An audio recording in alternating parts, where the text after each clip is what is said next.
नमस्कार मित्रों, आधुनिक इतिहास श्रृंखला में राष्ट्रीय आंदोलन की अगली कड़ी में आप लोगों का स्वागत है।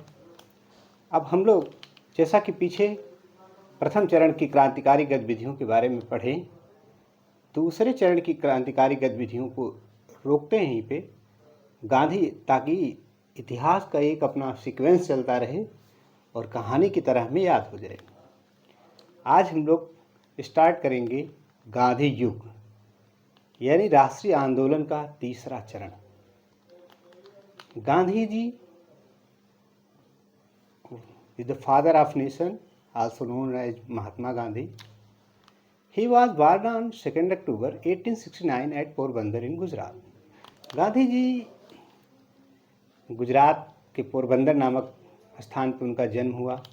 उनके पिता करमचंद गांधी, इनका पूरा नाम गांधी जी का मोहनदास करमचंद गांधी था और इनके पिता का नाम करमचंद गांधी, दादा उत्तमचंद गांधी थे और इनकी माता जी का नाम पुतलीबाई था। गांधी जी जब 13 वर्ष के थे, 1883 में 13 वर्ष के थे, तो 14 वर्ष की कन्या से इनका विवाह हो गया, यानी कस्तूरबा बा, जिसे कस्तूरबा गांधी कहा जाता है। गांधी जी के 4 पुत्र हुए, जो सबसे बड़े पुत्र हैं हरिलाल, और फिर इसके बाद मणिलाल, रामदास, देवदास, 4 पुत्र हुए इनके। और गांधी जी की हत्या कर दी गई। हत्या हुई गांधी जी की नाथूराम गॉडसे के द्वारा 30 जनवरी 1948 को। और ये बात, जब गांधी जी 13 वर्ष के थे तब विवाह उनका हो गया 14 वर्ष की कन्या यानी कस्तूरबा गांधी से। और 1885 में इनके पिता का देहावसान हो जाता है। और 1888 से 92 गांधी जी का प्रथम लंदन प्रवास होता है। तो जब ये लंदन गए, वहाँ से बैरिस्ट्री की डिग्री लेकर वापस लौटे भारत, तो गांधी जी के जो पिताजी थे करमचंद गांधी, उनके एक मित्र थे और उनके मित्र का नाम फिरोज शाह मेहता, बम्बई में सीनियर एडवोकेट थे। तो बम्बई में उनके यहाँ गांधी जी प्रैक्टिस करने चले गए। अच्छा, तो ये सब बातें थोड़ा थोड़ा आप नोट कर लें, फिर आगे हम बात करते हैं। और एक बात यहाँ पे, और जब ये 1 साल तक प्रैक्टिस किए होंगे, फिर 1893 में दादा अब्दुल्ला एंड कंपनी के मामले में गांधी जी चले गए दक्षिण अफ्रीका, उनके मामले को देखने के लिए। अब गांधी जी दक्षिण अफ्रीका में क्या होता है, इन बातों को थोड़ा सा नोट कर लें। चाहे तो स्क्रीनशॉट लेके रख लीजिए। और अब होता ही है कि गांधी जी जब दक्षिण अफ्रीका में जाते हैं, तो वहाँ पे देखते हैं 1893 में, यहाँ पे लिख ही दें, 1893 ईस्वी में दादा अब्दुल्ला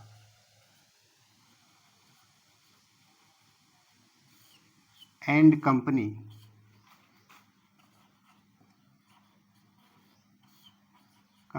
की वकालत करने के मामले की वकालत करने दक्षिण अफ्रीका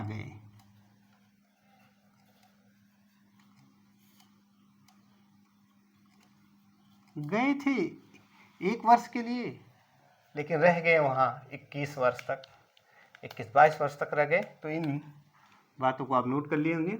अब उसकी शॉट लेके रख लीजिए, नोट करते रहिए, मैं अगली कहानी बताता हूँ। तो गांधी जी दक्षिण अफ्रीका में जाते हैं, तो वहाँ देखा कि भारतीयों की दुर्दशा बहुत अधिक हो रही है। दक्षिण अफ्रीका में भारतीय 3 वर्ग में संगठित थे। एक तो 1890 के बाद गन्ने की खेती करने के लिए जो मजदूर गए थे दक्षिण भारत से, एक वर्ग उनका था और कुछ मेमन मुसलमान जो मजदूरों के साथ चले गए थे उनका एक वर्ग था।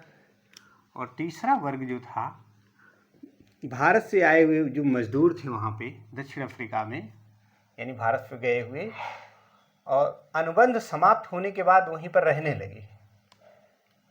लेकिन गोरी सरकार इनको ऐसी जगह पर रखती थी, काफ़ी गंदी और संकीर्ण जगह पर, और इनको एक स्थान से दूसरे स्थान पर जाने के लिए मनाही थी, निषिद्ध कर दिया था गोरी सरकार ने। और इतना ही नहीं, इनको वोटिंग राइट्स भी नहीं था, वोट भी नहीं डाल सकते थे। और साथ में ये गोरी सरकार ने, यानी दक्षिण अफ्रीका में जो गोरों की सरकार थी, उन्होंने भारतीयों को 9 बजे रात के बाद घर से बाहर निकलने पर प्रतिबंध लगा दिया था। तो इन सब बातों को हम देखेंगे। और अब ये रंग भेद के शिकार होते खुद ही गांधी जी। एक बार हुआ कि ये जोहान्सबर्ग से प्रिटोरिया जा रहे थे और फर्स्ट क्लास यानी प्रथम श्रेणी के डिब्बे में यात्रा कर रहे थे। इनको धक्का मार के बाहर निकाल दिया। तब गांधी जी ने कहा, जिन्होंने मुझे देश ट्रेन से निकाला मैं उसे देश से निकालूंगा, ऐसा संकल्प लिया। अच्छा, अब होता ही है कि जब 93 में गए और वहाँ भारतीयों की दफा देखकर रुकने लगे तो देखा कि सारे भारतीयों को इन्होंने संगठित किया और गांधी जी का उदारवादी चरण शुरू होता है 1894 से 1906 तक। अब इसमें क्या होता है कि सारे भारतीयों को संगठित करते हैं और एक नटाल कांग्रेस की स्थापना करते हैं। नटाल भारतीय कांग्रेस, नटाल एक जगह थी, वहाँ के सभी भारतीयों को एकत्र करते हैं। अंग्रेज यहाँ तक किए थे कि एक जगह से दूसरी जगह जा नहीं सकते हो। तो इसका इन्होंने 1894 में भारतीय नटाल कांग्रेस या नटाल भारतीय कांग्रेस की स्थापना की। और 94 के बाद 1904 में फिनिक्स आश्रम की स्थापना की। फिनिक्स आश्रम डरबन में, अफ्रीका का एक शहर है डरबन में फिनिक्स आश्रम की स्थापना की 1904 में। और इस आश्रम का इनका उद्देश्य था सत्याग्रह, सर्वोदय और अहिंसा। और सत्याग्रह का मतलब ये अहिंसात्मक प्रतिरोध का एक तरीका था जिसे सविनय अवज्ञा कहा जाता है। गांधी जी ने 1904 में फिनिक्स आश्रम की स्थापना की। फिर इसके बाद 1906 में रजिस्ट्रेशन एक्ट आया। रजिस्ट्रेशन एक्ट ये था कि अंग्रेजी सरकार ने भारतीयों को ये कह रहे थे कि सभी लोग अपने अंगूठे के निशान वाला प्रमाण पत्र अपने पास हमेशा रखेंगे। और चूँकि इनको अंग्रेजी आती नहीं थी तो इस पर रह के जुर्म ढाते रहते थे अंग्रेज। तो 1906 में जो रजिस्ट्रेशन एक्ट आया उसका गांधी जी ने पुरजोर विरोध किया। बहुत सारे भारतीयों को गांधी सहित जेल में डाल दिया गया। गांधी जी जब जेल में डाल दिए गए, कुछ समय बाद जेल से सभी लोग छूटे और गांधी जी ने क्या किया, सभी भारतीयों से आग्रह किया, कहा कि जो आपको रजिस्ट्रेशन मिला यानी प्रमाण पत्र दिया गया है इसको सामूहिक जला दो। तो सभी भारतीयों ने सत्याग्रह करते हुए जो रजिस्ट्रेशन मिला था यानी प्रमाण पत्र दिया गया था, क्योंकि जब ये जेल में डाल दिए गए थे तो कुछ क्या अधिकांश भारतीयों का जबरन प्रमाण पत्र बना दिया गया। सामूहिक होलिका दहन किया, यानी कहने का मतलब सामूहिक प्रमाण पत्रों को जला दिया गया। और नटाल एम्बुलेंस कोर की स्थापना की गई 1906 में। टॉलस्टॉय फार्म की स्थापना करते हैं जोहान्सबर्ग में। इनके एक साथी थे जर्मन शिल्पकार कालेन बाख की मदद से इन जिन भारतीयों का शोषण हो रहा था, इधर से उधर नहीं जाने दिया जा रहा था, उनके पुनर्वास की व्यवस्था की गई। इतना नहीं, उनके भरण पोषण की व्यवस्था की गई। इसके लिए भारत से भी पैसा भेजा गया। और एक बात और आती है कि पोल टैक्स तथा विवाहों को अप्रमाणित करने के विरुद्ध अभियान। अंग्रेजी सरकार ने क्या किया था, ये बात तब और बढ़ गई कि वहाँ की कोर्ट ने एक आदेश निकाला अफ्रीका की, कि जिन लोगों का विवाह ईसाई रीत से नहीं हो रहा है, क्रिश्चियनिटी के आधार पर नहीं हो रहा था, उनके विवाहों को अवैध घोषित कर दिया गया, उनकी संतानें अवैध हो गई, अवैध कर दी गई। अब इसके विरोध में बहुत बड़ा अभियान चलाया गया, यहाँ तक कि गांधी और भारत से गोखले, C.F. एंड्रूज, इतना ही नहीं, उस समय लॉर्ड हार्डिंग भी इस बात का विरोध किए। इनके बीच कई दौर की वार्ता हुई, अंततोगत्वा पोल टैक्स तथा विवाहों को अप्रमाणित करने का अभियान समाप्त कर दिया गया। अब इनको छूट मिली। भारतीय जो कह रहे थे कि एक जगह रुके रहेंगे, लोग टॉलस्टॉय से ट्रांसवाल की तरफ यात्रा करने लगे। ट्रांसवाल एक जगह है, वो क्या बोलते हैं, नटाल से ट्रांसवाल की तरफ यात्रा करने लगे, आने जाने लगे। तो ये था गांधी जी का सविनय अवज्ञा आंदोलन, यानी गांधी जी अफ्रीका में क्या थे, इस बारे में हम नोट करते हैं। तो इसको मिटाएंगे।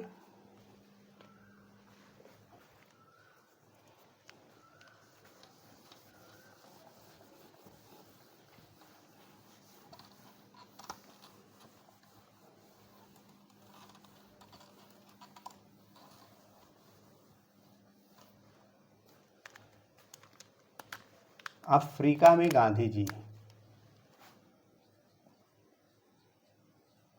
अफ्रीका में गांधी जी ये गए थे 1893 में, और इनका वास्तव में 1914 तक की बात यहाँ ली जाए, क्योंकि 9 जनवरी 1915 को ये तो भारत वापस आ ही जाते हैं। तो क्या क्या बातें, हालांकि मैं जो कहानी बताया, ये सब एग्ज़ाम में आप कहानी सुने रहेंगे तो कॉम्प्रिहेंसिव, यानी अगर खास करके IAS वगैरह का एग्ज़ाम है तो डिटेल स्टडी MCQ टाइप के प्रश्न को आप हल कर ले जाएंगे। एक कहानी सुने हैं, लेकिन जो PT फैक्ट और अन्य एक दिवसीय परीक्षाओं के लिए बातें आती है तो इनके खास पॉइंट्स को ही नोट करते हैं हम लोग। पहली बात, रंग भेद नीति के शिकार हुए। रंग भेद नीति के शिकार, और कब हुए?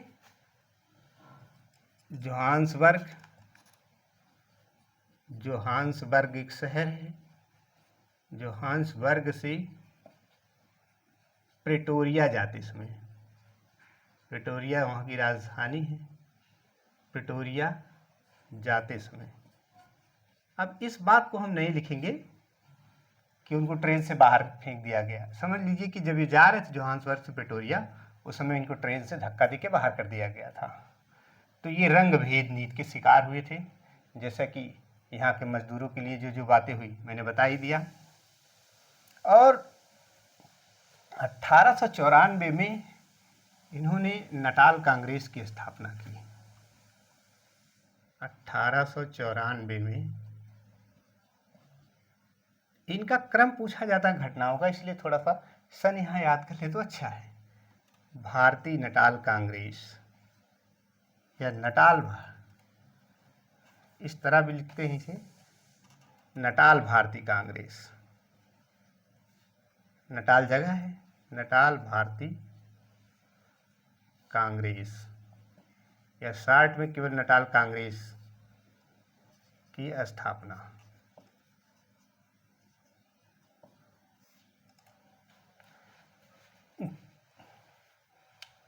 तो नटाल कांग्रेस की स्थापना हुई, और इसके बाद नटाल अभी मतलब 94 और फिर 4 में फिनिक्स आश्रम, एक एक घटना को यहाँ नोट कर लेते हैं। फिनिक्स आश्रम की स्थापना की।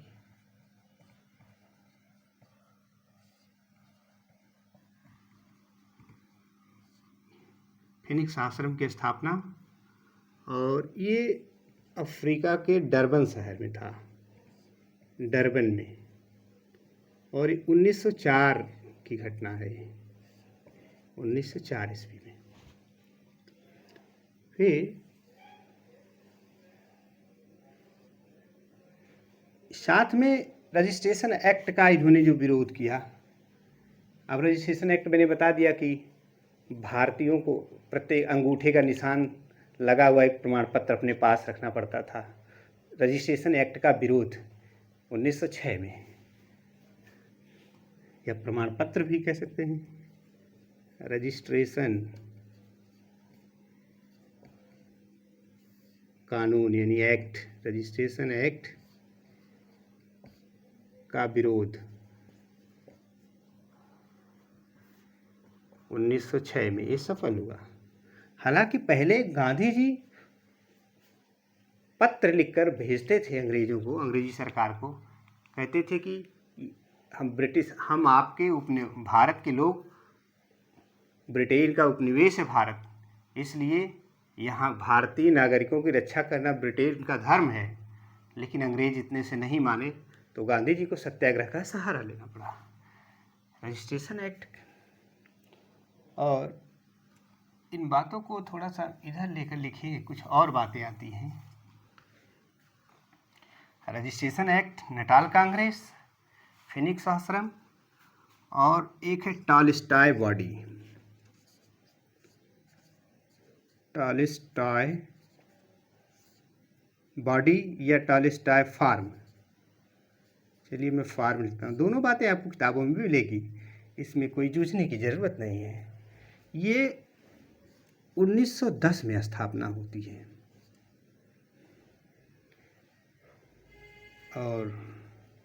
और ये जो टॉलस्टॉय जोहान्सबर्ग में,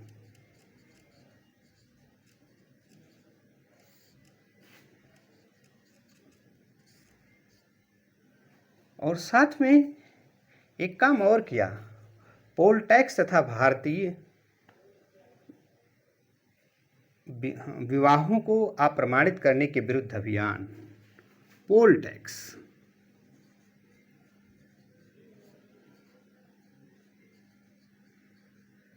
पोल टैक्स तथा भारतीय रीति से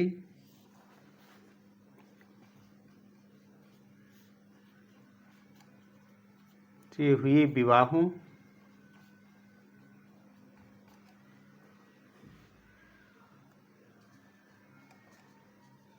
को अप्रमाणित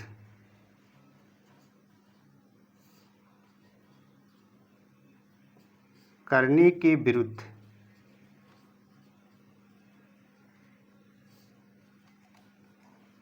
अभियान। इसमें ये था कि सरकार कहती थी अब जो लोग वहाँ जाके रह गए थे उनसे 3 पाउंड का टैक्स मांगती थी, जबकि एक आमदनी उनकी मासिक आय जो हुआ करती थी मात्र 10 शिलिंग हुआ करती थी, तो 3 पाउंड कर कहाँ से देंगे। तो अब इसके लिए इसका विरोध भारत में लॉर्ड हार्डिंग ने भी किया। तो Lord Hardinge, Gandhi ji, Gopal Krishna Gokhale, CF Andrews, इन लोगों के बीच कई दौर की वार्ता हुई। अंततोगत्वा रजिस्ट्रेशन एक्ट को भी समाप्त कर दिया गया। पोल टैक्स था भारतीय रीत से हुए विवाहों के जो मतलब अप्रमाणित करने के विरुद्ध अभियान था। यानी मतलब अगर जो क्रिश्चियन रीति रिवाजों से विवाह वो अवैध है, बाकी सारे विवाह अवैध है, अंग्रेजों का कहना था। तो इस बात को भी रद्द किया गया। ये था गांधी जी का दक्षिण अफ्रीका में कार्यक्रम। तो इस तरह से गांधी जी का प्रथम सत्याग्रह दक्षिण अफ्रीका में ही प्रारंभ हुआ और सफल हुआ। नोट कर लीजिए।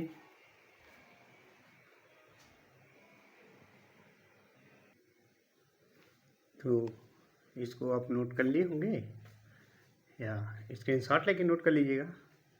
तब तक चलिए हम हट के कुछ बात बताते हैं, तब तक देखते भी रहें। तो अब दक्षिण अफ्रीका में जो जर्मन शिल्पकार मित्र इनके थे, जिनका नाम था कालेनबाख की सहायता से सत्याग्रहियों के पुनर्वास की समस्या को इन्होंने दूर किया और साथ में भरण पोषण की व्यवस्था की। इसके लिए भारत से भी बहुत सारा पैसा भेजा गया। फिर इन्होंने 1904 में इंडियन ओपिनियन नामक पत्र निकाला। 1906 में नटाल इंडियन एम्बुलेंस कोर की स्थापना की और एक पुस्तक लिखा 1909 में जिसका नाम है हिंद स्वराज। और गांधी जी अपने को ब्रिटिश भारत का नागरिक मानते हुए वहाँ के बोअर जातियों से युद्ध हुआ, इसलिए इन्हें बोअर युद्ध पदक मिला। और जुलू जनजातियों से जो युद्ध हुआ ब्रिटिश के बीच, तो उसे इस वजह से इन्हें जुलू युद्ध पदक भी दिया गया। तो अफ्रीका में बोअर युद्ध पदक और जुलू युद्ध पदक गांधी जी को मिले। गांधी जी वहाँ रह करके अनासक्त योग, सत्य के साथ मेरे प्रयोग, सुनो विद्यार्थियों जैसी पुस्तकों की रचना की और यंग इंडिया, ग्रीन पैम्पलेट, हरिजन नामक पत्र को निकाला। हरिजन तो बाद में नाम रखा गया, वहाँ पर यंग इंडिया और ग्रीन पैम्पलेट की बात हुई, लेकिन हरिजन पत्र भी गांधी द्वारा निकाला गया। तो मैं इसे मिटाता हूँ।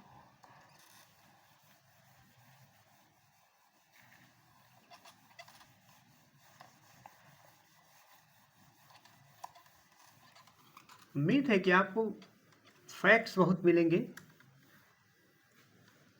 कुछ लोगों की शिकायत है कि बोर्ड छोटा, इससे क्या मतलब है आपको? ये सार को गह रहे थोथा देह उड़ाए, जो चीज़ें अच्छी है उसको ले लेना चाहिए और कंटेंट्स पे जाइए। मैं उम्मीद करता हूँ कि जो यहाँ कंटेंट्स आपको दिए जा रहे हैं, आप किसी भी प्रश्न पत्र को आँख मूंद कर खींच लीजिए। जिस टॉपिक को आप यहाँ पढ़े होंगे और थोड़ा किताब का सहारा लिए होंगे, पूरा का पूरा हल कर जाएंगे। चलिए, बाकी आपकी मर्जी। तो कुछ बातें लिखी दें।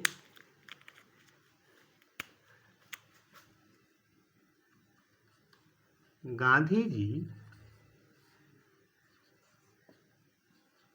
दक्षिण अफ्रीका में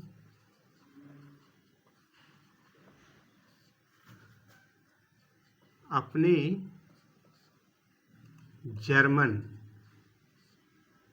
शिल्पकार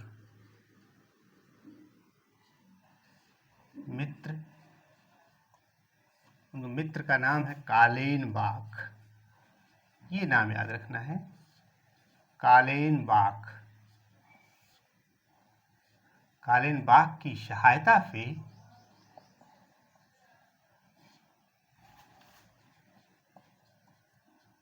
सत्याग्रहियों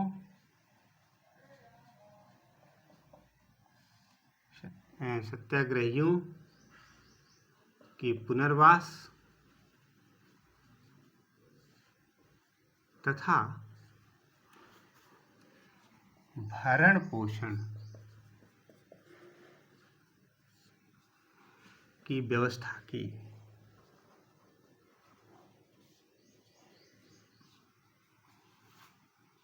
इसके लिए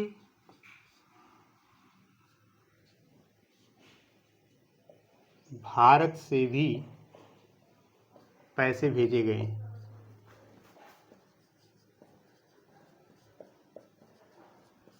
यानी जो सत्याग्रहियों का दमन किया गया था, उनके पुनर्वास के लिए पैसा एकत्रित किया गया। और 1904 में इंडियन ओपिनियन नामक पत्र निकाला गांधी जी ने। तो 1904 में इंडियन ओपिनियन, थोड़ा सा मैं इसे स्टार मार्क देना चाहूँगा, इंडियन ओपिनियन नामक पत्र का प्रकाशन किया।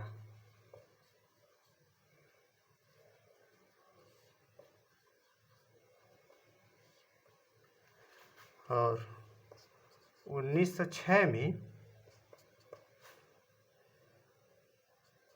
नटाल इंडियन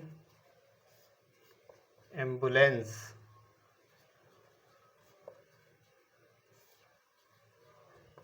कोर की स्थापना की। और 1909 में ये बातें याद रखनी है, 1909 में हिंद स्वराज की रचना की। हिंद स्वराज इनकी पुस्तक है, हिंद स्वराज नामक पुस्तक की रचना की।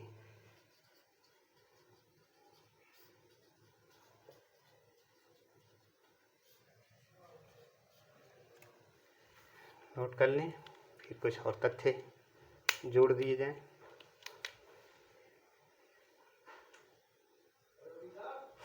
स्क्रीनशॉट ले लेके छोड़ दीजिए, आगे बढ़ते हैं।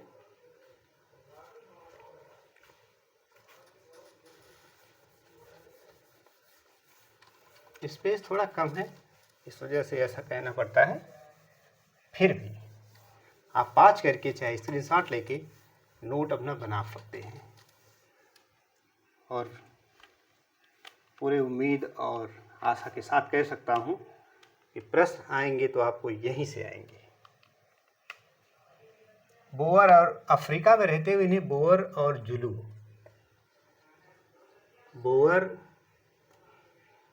बोअर युद्ध पदक,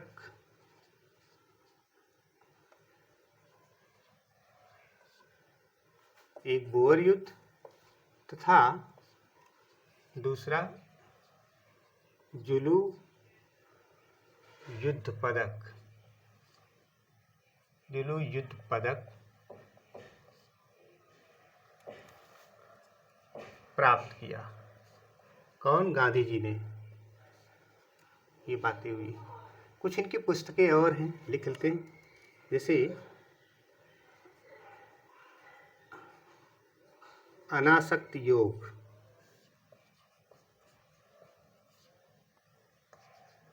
सत्य के साथ मेरे प्रयोग, बाय एक्सपेरिमेंट विथ ट्रूथ, सत्य के साथ मेरे प्रयोग, ये पुस्तकें हैं, मैं कह दूँ तो ये पुस्तकें हैं। अभी हिंद स्वराज तो आपने देख ही लिया।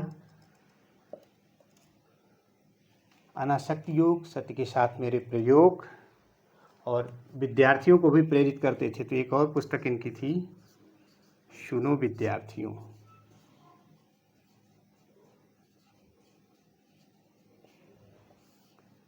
ये तीनों पुस्तकें थी। और चाहे तो हिंद स्वराज भी लिख दें, हालांकि हिंद स्वराज हमने पहले ही लिख दिया है। ये महात्मा गांधी अफ्रीका में रह के लिखे थे और इनके द्वारा पत्र निकाले गए, Harijan Young India green pamphlet,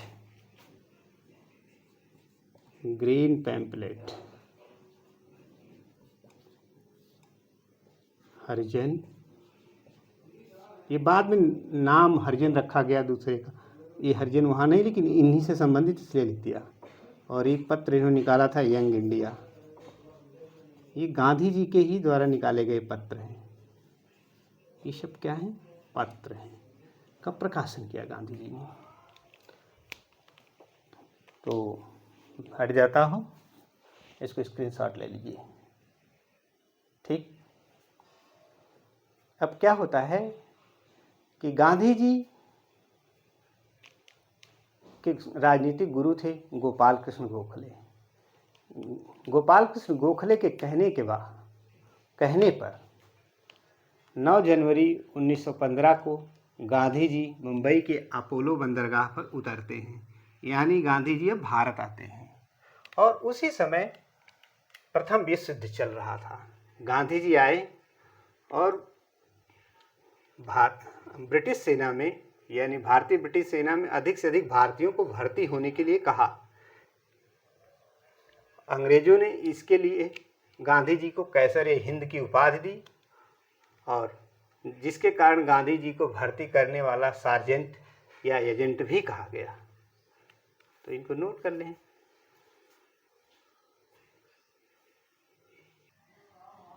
तो आप लोग इसे नोट कर लिए होंगे।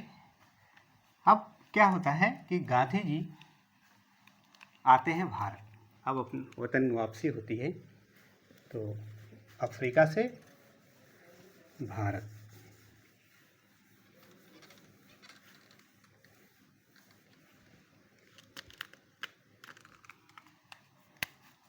गांधी जी की वापसी। गांधी जी की अफ्रीका से भारत वापसी।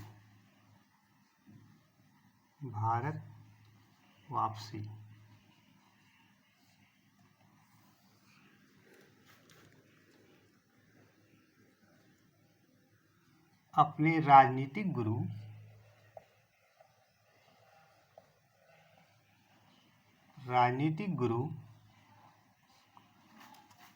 गोपाल कृष्ण गोखले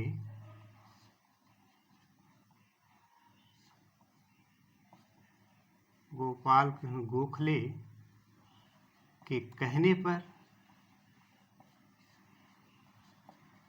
इनके राजनीतिक गुरु गोपाल कृष्ण गोखले थे कहने पर गांधी जी भारत वापस आए और 9 जनवरी 1915 को बम्बई के अपोलो बंदरगाह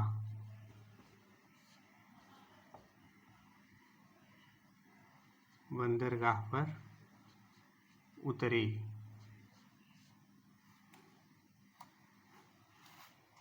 इसी तिथि को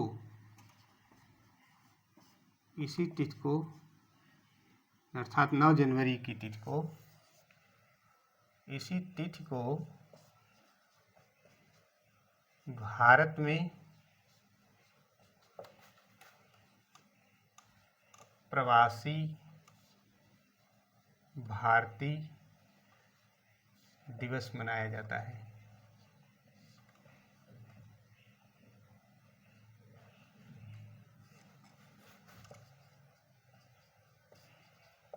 एक जोधपुर के विजेता थे लक्ष्मीमल सिंह भी, उनकी सिफारिश पर इसी तिथि को प्रवासी भारतीय दिवस मनाया जाता है, क्योंकि 9 जनवरी को ही गांधी जी दक्षिण अफ्रीका से भारत लौटे थे। जब ये आते हैं तो एक वर्ष तो मौन रहते हैं, 1915 से लेकर 16 तक मौन रहते हैं, और 25 मई 1915 को अहमदाबाद में साबरमती नदी के किनारे साबरमती आश्रम की स्थापना करते हैं, जहां सत्याग्रहियों को प्रशिक्षण दिया जाता है। तो ये है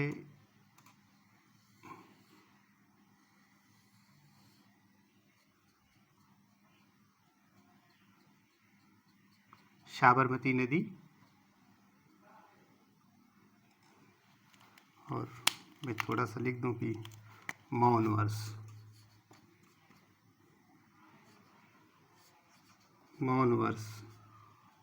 1915 से 16, अर्थात इसका मतलब पूरे देश में भ्रमण करके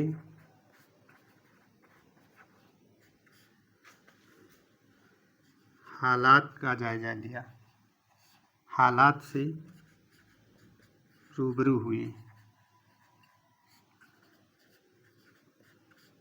कितना अच्छा तरीका था कि पहले हम जाने कि देश में क्या घटित हो रहा।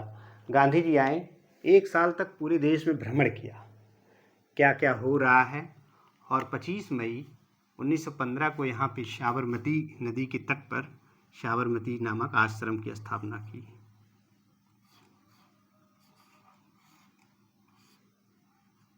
साबरमती आश्रम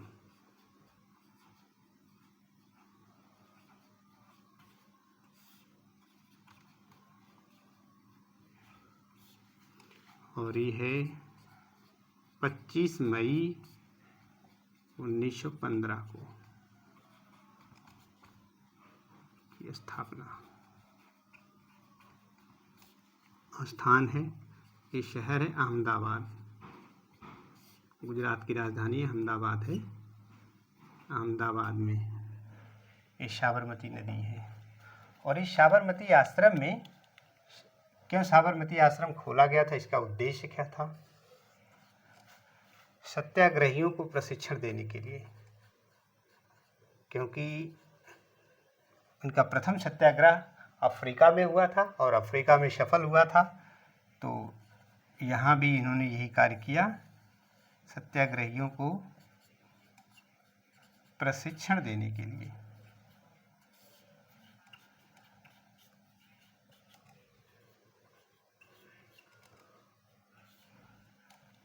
आप लोग मेरे फेसबुक कम्युनिटी पेज पर जो पोस्ट लिखा रहता है, पोस्ट पे जाया करिए, सवाल का जवाब जरूर दिया करिए। बहुत सारा ज्ञान आपको वहाँ से मिलेगा, प्रैक्टिस होती रहेगी हर वीडियो लेक्चर पे, तो इसे भी नोट कर लें आप, या स्क्रीनशॉट ले लें जो भी। गांधी जी जॉन रस्किन की किताब अनटू दिस लास्ट और Tolstoy the kingdom of God is with in you से बहुत प्रभावित थे। और गांधी जी ने सत्याग्रह का जो विचार लिया था ये टॉलस्टॉय से लिया था। तो इस बात को भी नोट कर लेंगे। उम्मीद करता हूँ इसको आपने नोट कर लिया होगा या स्क्रीनशॉट ले लिया होगा। तो मिटाते हैं।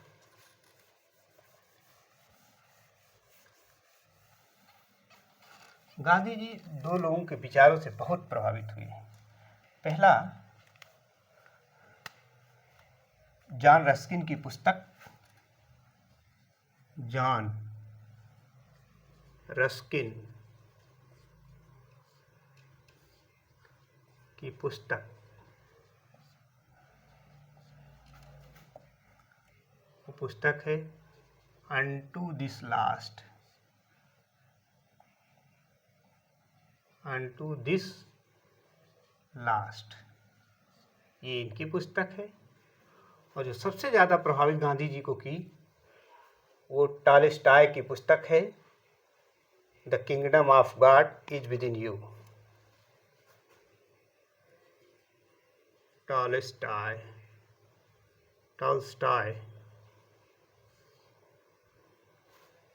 की पुस्तक।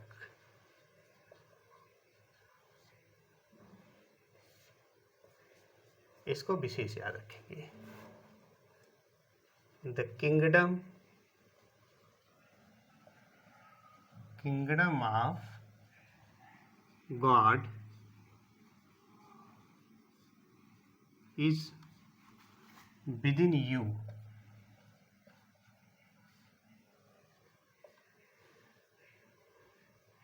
आत्मा में परमात्मा का निवास।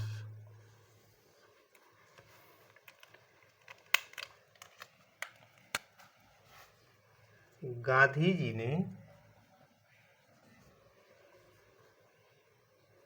ने सत्याग्रह का विचार यहीं से लिया या इन्हीं से लिया कह सकते हैं, टॉलस्टॉय से लिया। ये चीज़ें अभी उसको नोट कर लें।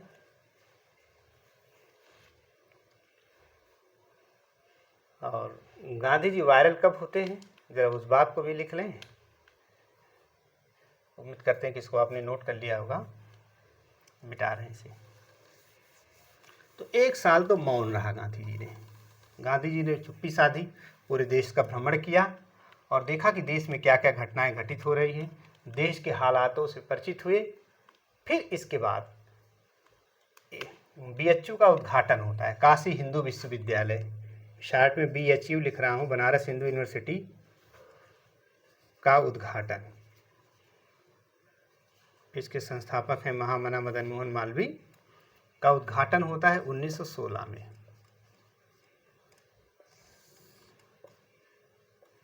गांधी जी का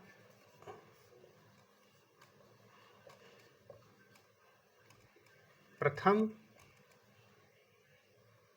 भाषण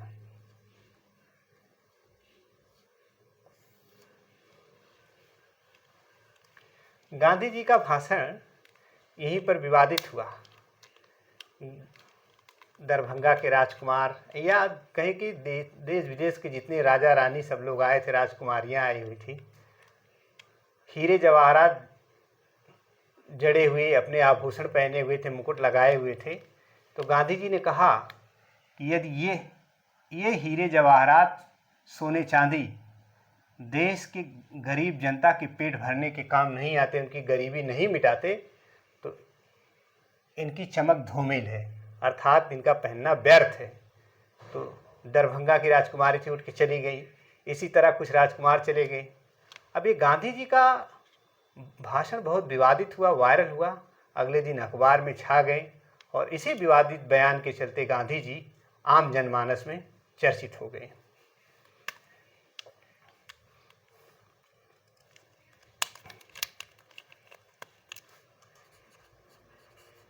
इसी विवादित भाषण से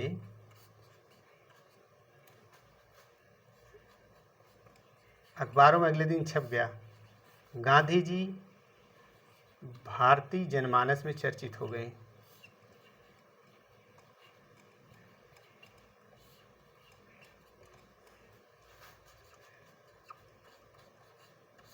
चर्चित हो गए।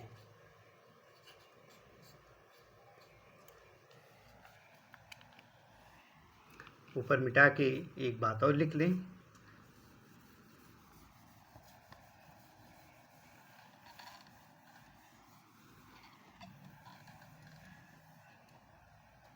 अब कांग्रेस का लखनऊ अधिवेशन 1916,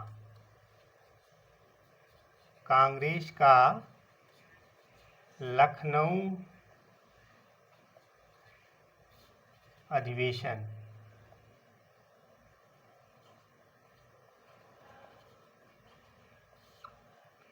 1916, इसको हम लोगों ने पहले ही पढ़ लिया। इसमें लीग और कांग्रेस के बीच समझौता हुआ, यहीं पर नरम दल गरम दल एक हुए और इसी अधिवेशन में गांधी जी शिरकत किए थे।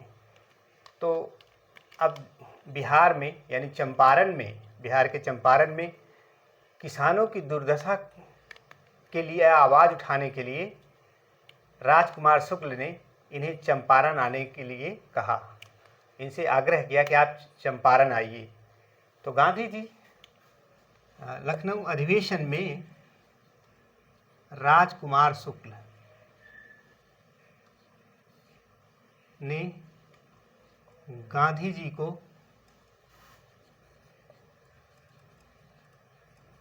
चंपारण आने का आग्रह किया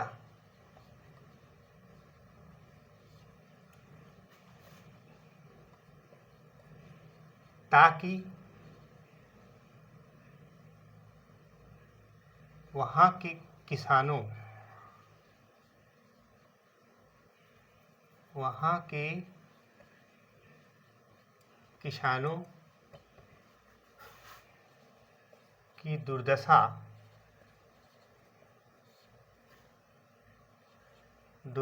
पर आवाज़ मुखर हो। तो आज का टॉपिक यहीं पर हम समाप्त करते हैं। कल से हम लोग अब भारत में गांधी युग स्टार्ट हो जाएगा, चंपारण सत्याग्रह से प्रारंभ करेंगे और बीच में जो क्रांतियाँ आएंगी उनकी भी चर्चा करेंगे। तो आज के लिए इतना ही। आपका समय शुभ हो। नमस्कार।